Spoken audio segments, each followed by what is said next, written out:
ये किस ना बज़ाहिर अलग अलग कहानियां लगती हैं, लेकिन उनमें वो माजी के राज, ताकत की खींचातानी और रिश्तों का इम्तिहान, ये सब जुड़ा हुआ है। अच्छा, फुरात से शुरू करते हैं।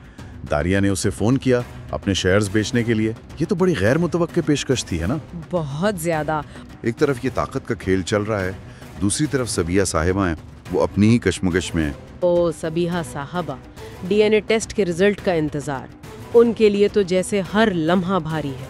शायद ये टेस्ट ना सिर्फ सच्चाई सामने नहीं लाएगा, बल्कि उन्हें अपने किए पर कुछ करने का, शायद माफी मांगने का मौका देगा। इसी दौरान बारान और दिलान वो अपनी मुश्किल में एक दूसरे का सहारा बने हुए हैं। हाँ, अस्पताल से तो कोई रिकॉर्ड मिला नहीं दिलान की वालदा का, ये एक सेटबैक था। लेकिन बारान ने दिलान को तसल्ली दी, वादा किया कि वो ढूंढ निकालेगा उसकी माँ को। फुरात तो अब छुप छुप कर मिलने से तंग आ गया है, वो शादी का ऐलान करना चाहता है।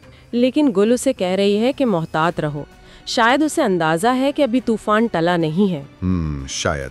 हर किरदार का अगला कदम कहानी को किसी भी तरफ मोड़ सकता है। बिल्कुल।